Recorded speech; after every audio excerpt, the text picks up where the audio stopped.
அஸ்ஸலாமு அலைக்கும் வரஹ்மத்துல்லாஹி வபரகாத்து. அல்லாஹ்வுடைய பெரும் கிருபையால் மீண்டும் உங்களை சந்திப்பதில் ரொம்ப மகிழ்ச்சி. இன்னைக்கு ஒரு முக்கியமான ஒரு துவாவோட உங்களை சந்திக்கலாம்னு ஒரு ஆசை. நம்ம தொழுகையில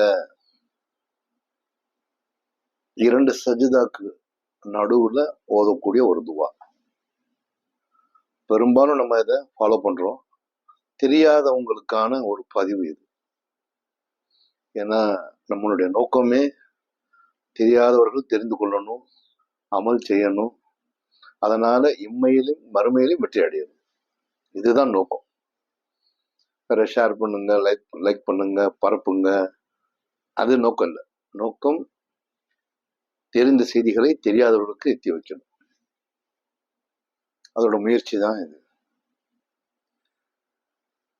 2 சஜிதாக்களுக்கு நடுவுல ஓதக்கூடிய ஒரு துவா. இன்னைக்கு நிறைய பேர் தொழுகையில பாக்குறோம். தொழுகையில பாருங்க, தக்பீர் கட்டுவோம், அப்படியே நிற்போம், அலம் சூரா ஓதுவோம், சின்ன சூரா ஓதுவோம். நின்று ஓதும் போதே நேராவே நிக்க மாட்டோம். ஒரு ஆள் வளைஞ்சு நிற்பாரு, ஒரு ஆள் நேரா நிற்பாரு, ஒரு ஆள் குனிஞ்சு நிற்பாரு, ஒருத்தர் கையை ஆட்டிக்கிட்டே இருப்பாரு. தொழுகையில கூட கவனம் இல்லை. அப்ப நம்ம எதுக்கு நிக்கிறோம், யாரு முன்னால நிக்கிறோங்கிறது முதல்ல நிக்கணும். நம்ம தலையில நிக்கணும். அப்பதான் ஒழுங்கா நிக்க முடியும். பெண்களா இருந்தாலும் சரி, நீங்க நிக்கும் போது யோசிச்சுக்குங்க, நம்ம யாரு முன்னாடி நிக்கிறோம், படைச்சவங்க முன்னால நிக்கிறோம். அங்க நின்னதுக்கு அப்புறம் அடுப்புல என்ன வச்சோம், கேஸ் ஆஃப் பண்ணோமா இல்லையா, சுவிட்ச் ஆஃப் பண்ணோமா இல்லையா, பாலை ஆஃப் பண்ணோமா இல்லையா, சொல்லிட்டு வந்தோமா இல்லையா, கதவை திறந்து வச்சோமா இல்லையா, கதவை மூடணுமா இல்லையா, இந்த மாதிரி பெண்களா இருக்கட்டும், ஆண்களா இருக்கட்டும், உங்க கடை வேலைகள், வீட்டு வேலைகள், இதுகளெல்லாம் நீங்க கொண்டு வந்து தொழுகையில நுழைச்சிங்கன்னா அந்த தொழுகை பரிபூரணமான தொழுகை ஆகாது. நோக்கம் என்னவா இருக்கணும், தொழுகைக்கு முன்னாடி நிக்கிறோம், தக்பீர் கட்டுறோம், இறைவா இந்த வக்துக்கு தொழுகையை உனக்காக தொழுகிறேன்னு, உன்னுடைய அருளுக்காக தொழுகிறேன்னு அல்லாஹ் அக்பர் தக்பீர் கட்டு. தக்பீர் கட்டினதுக்கு அப்புறம் இந்த பிரச்சனை ஓடக்கூடாது. கவனிக்க வேண்டிய விஷயம். ஏன்னா இந்த தொழுகை நம்ம தொழுது முடிச்சிடும். தொழுது முடிச்சதுக்கு அப்புறம் நம்ம அடுத்த வேலைக்கு போயிடும். இப்படி ஒவ்வொரு வக்தும் நம்ம தொழுது தொழுது தொழுது போய்கிட்டே இருக்கிறோம். நமக்கே தெரியாம அது சேர்ந்துகிட்டே வருது, சேர்ந்துகிட்டே வருது. பல வருஷங்களுக்கு அப்புறம் தான் நமக்கு ஒரு சின்ன உதிப்பு வருது. நம்ம தொழுது சரியா தொழுது இருக்கோமா இல்லையா, அல்லாஹ் நம்ம ஏத்துக்குருவானா இல்லையா, இப்படிங்கிற நினைப்பு சில பேருக்கு தான் வருது, எல்லாருக்கும் வர்றது இல்லை. அப்ப எல்லாருக்கும் வரணும்னா நாம யோசிக்கணும். அதற்கான ஒரு முன்னேற்பாடா நம்ம முதல்ல தொழுகைக்கு நிற்கும் போது மனசுல பதிய வைத்துக் கொள்ள வேண்டும்.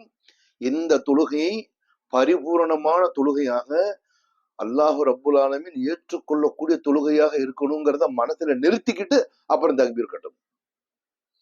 அப்போ என்ன ஆகும், நம்மளோட கான்சென்ட்ரேஷன், நம்மளோட கவனம் எல்லாம் தொழுகையின் பக்கம் மட்டும் இருக்கும். இந்த நிலைமையை நாம பதிய வச்சுக்கணும். வச்சாதான் சரியாகும். ஏன்னா இந்த தொழுகையில கேட்கக்கூடிய பிரார்த்தனைகள் அத்தனையுமே பதிவாகுது, எல்லாம் நன்மைகளாக மாறுது. 2 சஜிதாக்களுக்கு இடையில் ஓதக்கூடிய துவா நம்மில் பெரும்பாலும் ஃபாலோ பண்றோம். தெரியாதவங்களுக்கான இந்த பதிவு. எப்படி பாருங்க, 7 வசனம் தான், 7 சொற்கள் தான். அல்லாஹ் சொற்களை சுருக்கி வச்சிருப்பான், ஆனா பொருள் விரிஞ்சிருக்கும். அல்லாஹ் அப்படிங்கிற சொல்லுக்கு என்ன அர்த்தம், இறைவன், கடவுள், சாமி, பகவான், ஆண்டவன், பரமாத்மா, என்ன வேணாலும் பேர் வச்சுங்க. ஆனா ஒரே இறைவன். அல்லாஹ்னா இறைவன், அவ்வளவுதான். அது மாதிரி ரப்புன்னு ஒரு சொல் இருக்குது, 2 எழுத்து தான், ராணா பா, 2 எழுத்து தான் இருக்குது. ரப், இந்த சொல்லுக்கு அர்த்தம் பாருங்க, அண்ட சராசரங்கள். அண்ட சராசரம்னால அதை யோசிக்கிறதுக்கே லட்சக்கணக்கான மூளை இருந்தாலும் பத்தாது, அவ்வளவு பெருசு அண்ட சராசரம். அண்ட சராசரங்கள் அத்தனையும் படைத்து, அத்தனையும் பரிபாலனம் செய்து, அதாவது ஒழுங்காக அதை நிர்வாகம் செய்து, அதை பரிபக்குவப்படுத்தி, அதை ஆட்சி செய்து, அதில் உள்ள எல்லாவற்றையும் தன்னுடைய ஆட்சிக்குள்ள வைத்து, அதை கட்டுக்கோப்பில் வைத்து அதை நிர்வகிக்கின்ற இறைவன் பொருள். எவ்வளவு பெரிய பொருள். எழுத்து 2 தான், அது மாதிரிதான் சொற்கள் சுருங்கி இருக்கும், ஆனால் அதில் உள்ள பொருள் விரிஞ்சிருக்கும். இப்போ நம்ம சப்ஜெக்ட் வந்துருவோம். 2 சஜிதாக்களுக்கு இடையில் ஓதக்கூடிய சொற்கள் 7 தான். சூரத்துல் ஃபாத்திஹாவும் 7 தான் வசனங்கள். அது மாதிரி இந்த 7 சொற்களை மைண்ட்ல வச்சுக்கோங்க. திருப்பி மனப்பாடம் பண்ணணுமா அப்படின்னு யோசிக்காதீங்க. அப்படி யோசிச்சா எதுவுமே பண்ண முடியாது. மனப்பாடம் பண்ணித்தான் ஆகணும். ஏன் மனப்பாடம் பண்ண முடியாது? முடியும். நம்மளால முடியாமையா இருக்குது? எல்லாமே தெரியும். நாம முயற்சி தான் எடுக்கிறது இல்லை. முயற்சி எடுத்துட்டோம்னா மனப்பாடம் பண்றது ரொம்ப ஈஸி. இவ்வளவுதான் விஷயம். முதல் சொல் என்னது? 2 சஜிதா. தொழுகையில நிற்கும் போது நான் சொல்ல மறந்துட்டேன். தொழுகையில நிக்கிறோம், ருக்குக்கு போனோம். ஒருத்தர் ருக்குக்கு போனாரா இல்லையான்னு கூட தெரியாது, ருக்குக்கு போறாங்களா இல்லையான்னு கூட தெரியாது. குனிஞ்சவனும் எந்திரிக்கிறது. சுபஹான ரப்பியல் அலீம்னு ஒரு 3 தடவை மெதுவா சொல்றது கூட முடியாது. சுமார் பண்ணி சுமார் அப்படி ஓதக்கூடாது. மெதுவா நிறுத்தி நிதானமா ஒரு நிமிஷம் செலவு பண்ணுங்க, அப்புறம் எந்திரிங்க. இது எல்லாமே கிட்டத்தட்ட ஒரு தியானம் மாதிரி, ஒரு மெடிடேஷன். இது எந்திரிச்சு அப்புறம் தான் சஜ்தா. அப்படியே உழுகிறது, எந்திரிச்சு உட்காருங்க. உழுகிறது எந்திரிச்சு மெதுவா ஒரு சஜ்தா பண்ணுங்க, அடுத்த சஜிதால உட்காருங்க, அடுத்த சஜிதா போங்க. மெதுவா செய்யுங்க. 2 சஜிதாக்கு நடுவில் ஓடக்கூடிய துவாவை பாருங்க. ஃபர்ஸ்ட் சொல்லு ரப்பிக்ஃபிர்லி, இறைவா என் பாவங்களை மன்னிப்பாயாக. எவ்வளவு பாவம் பண்றோம், கணக்கே கிடையாது. ஏன்னா நம்ம பேசுவோம், அம்மா அப்பாவோட பேசுவோம், அண்ணன் வீட்டை பேசுவோம், கணவர்கிட்ட பேசுவோம், நம்ம பிள்ளைகள்கிட்ட பேசுவோம், அக்கம் பக்கத்து வீட்டுக்காரங்கள்ட்ட பேசுவோம், தெருவில் பேசுவோம், ரோட்ல பேசுவோம், வேலைக்காரங்கள்ட்ட பேசுவோம், கடைகள்ல பேசுவோம், யார் யார்கிட்ட பேசுறோம், என்னென்னவோ பேசுவோம். இருந்தாலும் அந்த பேச்சுகள் எல்லாத்தையும் நம்ம மைண்ட்ல பதியறது. சில விஷயங்களை மட்டும் தான் பதிய வைக்கிறோம், பல இது நமக்கு பதியறதே கிடையாது. ஆனா அல்லாஹ் என்ன சொல்றான்? அவுது பில்லாஹி மினஷ் ஷைத்தானிர் ரஜீம், பிஸ்மில்லாஹிர் ரஹ்மானிர் ரஹீம், மா யல்ஃபிலு மின் கௌலின் இல்லா லதைய ரகீபுன் அதீத். நீங்கள் சொல்லும் என்ற ஒரு சொல்லு கூட அப்படியே இருந்தா கூட அதை கூட ஒருத்தர் இங்க பதியாம இல்லையா? அப்போ நம்ம எவ்வளவு கவனமா இருக்க வேண்டியிருக்குது. பேசும் வார்த்தைகள்ல எவ்வளவு கவனமா இருக்க வேண்டியிருக்கு. ஏதாவது ஒரு விஷயத்துக்கு எப்பங்க வருவீங்கன்னு கேட்டா, அந்த போங்க, அந்த பின்னாடி வந்துடுறேன், இந்த 2 நிமிஷத்துல வந்துடுறேன், சாதாரணமா சொல்லிடுவோம். 2 நிமிஷத்துல வந்துட்டு 2 நிமிஷத்துக்கு போகணும். என்ன சொல்லணும்? மரியாதையா நீ போங்க, எவ்வளவு சீக்கிரம் முடியுமோ அவ்வளவு சீக்கிரம் வரேன்னு சொல்லணும். வார்த்தைகளை சரியாக கையாள வேண்டும். இப்ப இந்த மாதிரி எண்ணில் அடங்காத பாவங்கள், இதெல்லாம் சின்ன சின்ன பாவங்கள். இது மாதிரி தெரிஞ்சு தெரியாம ஏகப்பட்ட பாவங்கள் இருக்குது. அது அத்தனைக்கும் சேர்த்துதான் முதல்ல வரக்கூடிய சொல்லு ரப்பிக்ஃபிர்லி, இறைவா என் பாவங்களை மன்னிப்பாயாக. ரப்பிக்ஃபிர்லி, ரப்பிக்ஃபிர்லி என்ன பெரிய கஷ்டம்? ரப்பிக்ஃபிர்லி 10 தடவை சொல்லுங்க, 11 தடவை நீங்களே சொல்லிடுவீங்க. ரப்பிக்ஃபிர்லி முதல் சொல், இறைவா என் பாவங்களை மன்னிப்பாயாக. அடுத்த சொல் வரஹம்னி. வரஹம்னி, நீனா எனக்கு, நானா எங்களுக்கு ஆயிரும், அது பன்மை. ரப்பிக்ஃபிர்லி, இறைவா என் பாவங்களை மன்னிப்பாயாக.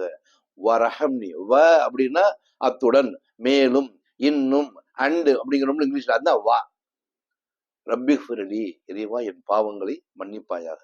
வரஹம்னி, என் மீது அருள் புரிவாயாக. அல்லாஹ்வுடைய அருள் இல்லைன்னா எதையுமே செய்ய முடியாது. அல்லாஹ்வே தேர்ந்தெடுத்த ஒரு தூதர் யாரு? சுலைமான் அலைஹிஸ்ஸலாம். அல்லாஹ்வால் தேர்ந்தெடுக்கப்பட்ட ஒரு பிரத்யேக நிறைய அற்புதங்கள் கொடுக்கப்பட்ட நபிமார்கள் அவரும் ஒருத்தர். அவர் பிரார்த்தனை கேட்கும்போது எப்படி கேட்கிறாரு? அவுது பில்லாஹி மினஷ் ஷைத்தானிர் ரஜீம், பிஸ்மில்லாஹிர் ரஹ்மானிர் ரஹீம், ரப்பி அவுஸினி அன் அஷ்குர. அவர் இந்த துஆவுல வருது, வா அத்கில்னி பி ரஹ்மதிக ஃபி இபாதிக ஸாலிஹீன். இறைவா யாரையெல்லாம் உன் அருளால் சொர்க்கத்தின் நுழைவிக்க செய்தாயோ அந்த கூட்டத்துல என்னை சேர்த்துக்கன்னு கேட்கிறார். யாரு? அல்லாஹ்வால் தேர்ந்தெடுக்கப்பட்ட இறை தூதர். அவர் கேட்கக்கூடிய பிரார்த்தனை எப்படி? இறைவா யாரையெல்லாம் உன் அருளால் நீ சொர்க்கத்துக்குள் பிரவேசிக்க செய்தாயோ அந்த கூட்டத்துல என்னை சேர்த்துக்க இறைவான்னு கேட்கிறாங்க. உன் அருளால். அப்போ அந்த அருள் தான் வேணும். அதைத்தான் இங்க கேட்கிறோம். முதல்ல என்ன கேட்கிறோம்? பாவ மன்னிப்பு. இரண்டாவது என்ன கேட்கிறோம்? வரஹம்னி, என் மீது அருள் புரிவாயாக. நீ அருள் புரிஞ்சேன்னா தான், இல்லைன்னா ஒண்ணுமே பண்ண முடியாது. நம்ம அடிக்கடி ஓதுறோம் ஒரு துவா, லா ஹவுல வலா குவத்த இல்லா பில்லா இல்லா பிக் இல்லா பில்லா இல்லா உயிராதி. என்ன பொருள்? எவ்வளவு அழகான பொருள் அது. நன்மை செய்ய ஆற்றல் பெறுவதும் பாவங்களிலிருந்து தப்பிப்பதும் இறைவா உன் அருளின்றி முடியாது தான் அதோட அர்த்தம். நான் ஒரு நன்மை செய்யணும்னா கூட அதுக்கும் உன்னோட அருள் வேணும். நான் ஒரு பாவத்திலிருந்து தப்பிக்கணும்னா கூட உன்னோட அருள் வேணும். உன் அருள் இன்றி எதுவுமே நடக்காது. அதைத்தான் இங்க கேட்கிறோம். முதல்ல ரப்பி ஃபிர்லி, அடுத்தது வர்ஹம்னி, மூணாவது வர்சுக்னி, இறைவா எனக்கு உணவளிப்பாயாக. இறைவா எனக்கு உணவளிப்பாயாக. உணவு அளிப்பாயாகனா முடிஞ்ச ரிஸ்க்கு. இறைவா எனக்கு வாழ்வாதாரம், எனக்கு ஒரு உணவு கொடு. எத்தனை பேர் பெரிய ஆஸ்பத்திரிக்கு போய் பாருங்க, அக்கம் பக்கத்தில் இருக்க ஆஸ்பத்திரிகளை போய் பாருங்க, எத்தனை பேர் இருக்கிறாங்க. எந்த வலியாவது தாங்க முடியுதா? தலைவலி தாங்க முடியுமா? முடியாது. தலைவலி வந்த உடனே கேட்டதான் தெரியும். கண்ணு வலி தாங்கவே முடியாது. மூக்கு வலி தாங்க முடியாது. வாயு வலி, பல்லு வலி, பல்லு வலிக்காரன் கேளுங்க. உலகத்திலே பெரிய பல்லு வலி, உலகத்திலேயே பல்லு வலி தான் சொல்லுவான். காது வலி வச்சு கேட்டு போங்க, காது வலி மாதிரி ஒரு பிரச்சனை உலகத்துல எதுவுமே கிடையாதுன்னு.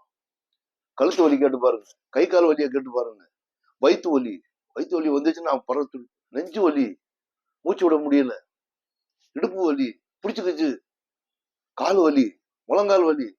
இன்னைக்கு முக்கால்வாசி பேர் ரோட்ல பாருங்க பெண்டாய் தான் நடக்கிறாங்க. முழங்கால் வலி, கால் வலி, எத்தனை வலி, ஆசன வாயில வலி, மூல வியாதி, உறுப்புல வியாதி, தன்னை வியாதி.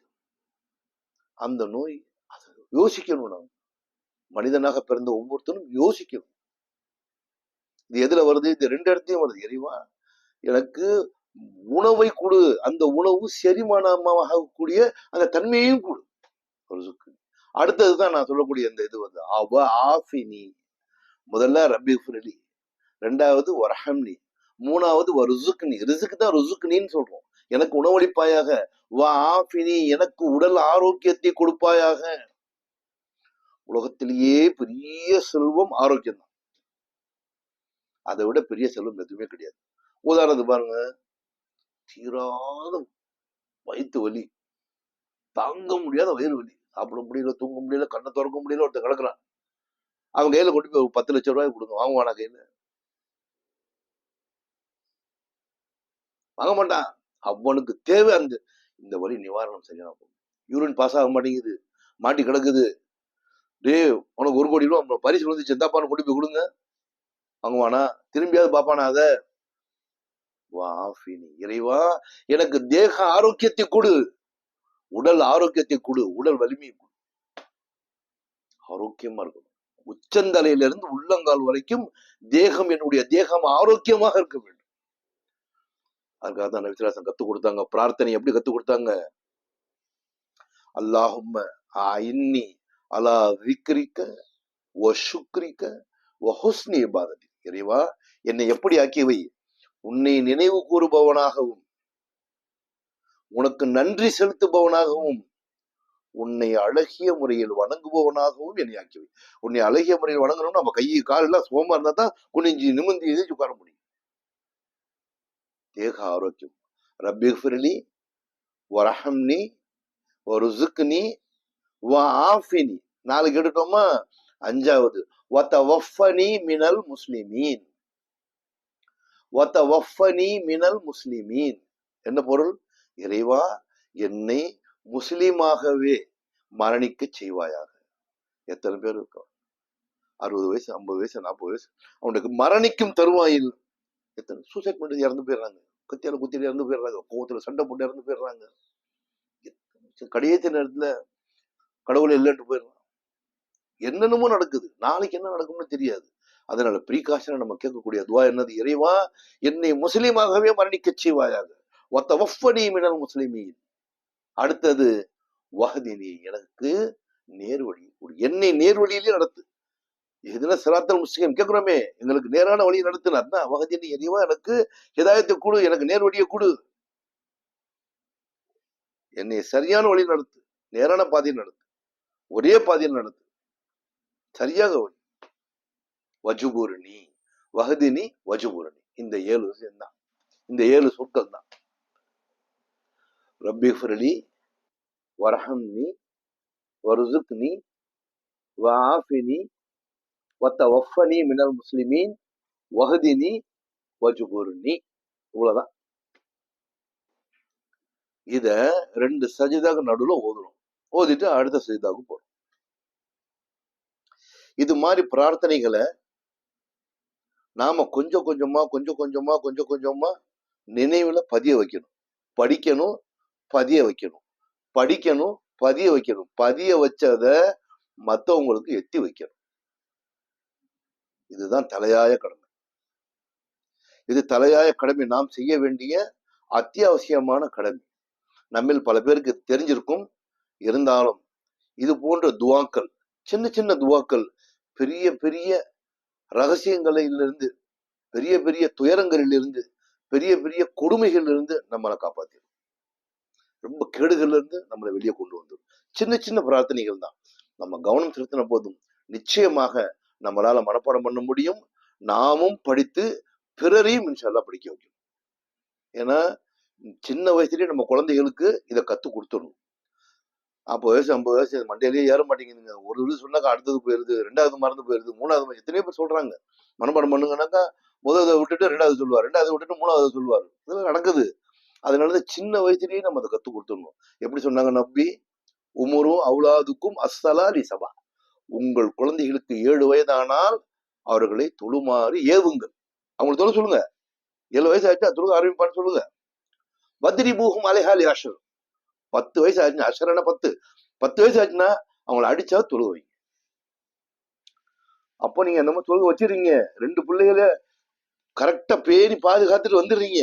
2 பெண் பிள்ளைகளை, என்னுடைய நண்பர் ஒருத்தர் சொன்னார் ரஹீம்னு, அதை இப்ப கோட் பண்றேன். 2 பெண் பிள்ளைகள் யார் பெற்று அவர்களை சரியான முறையில் வளர்த்து அவர்களை இஸ்லாமிய நெறிப்படி வளர்த்து விடுகின்றார்களோ அந்த தாய் தகப்பனுக்கு அவர்களுக்கு சோனம்னு நபிசுல்லாஹ் பிரகடனப்படுத்துறாங்க. இதை பார்த்துத்தான் எத்தனையோ இஸ்லாத்தை எதிர்ப்பவர்கள் இந்த செய்திகளை கேட்டு வர்றாங்க. சார், பெண்களுக்கு எவ்வளவு பெரிய முன்னுரிமையா, பெண்களுக்கு எவ்வளவு பெரிய முக்கியத்துவமா நபி சொன்னாங்க. யார் 2 பெண் பிள்ளைகள் பெற்று அவர்களை சரியான முறையில் வளர்த்து அவர்களை சரியான முறையில் கல்யாணம் பண்ணி கொடுத்து மார்க்க முறைப்படி வளர்த்து முடிக்கிறாங்களோ அந்த பெற்றோருக்கு சொர்க்கம்னு சொன்னாங்க. அல்ல அந்த பாக்கியம் 2 பொம்பளை பிள்ளைய கிடைச்ச அத்தனை பேருக்கும் கிடைக்கணும் இன்ஷா அல்லாஹ். நாம இதை மனசுல பதிய வைக்கணும். நாம மட்டும் உட்கார வைக்க கூடாது, மற்றவங்களுக்கும் சொல்லணும் இன்ஷா அல்லாஹ். அது போன்ற சொல்லக்கூடிய கேட்டதை மனனம் செய்து நாமும் பதிய வைத்து பிறருக்கும் சொல்லிக் கொடுக்கும் நல்ல மனிதர்களாக அல்லாஹ் உங்களையும் என்னையும் ஆக்கி அருள் புரிவானாக.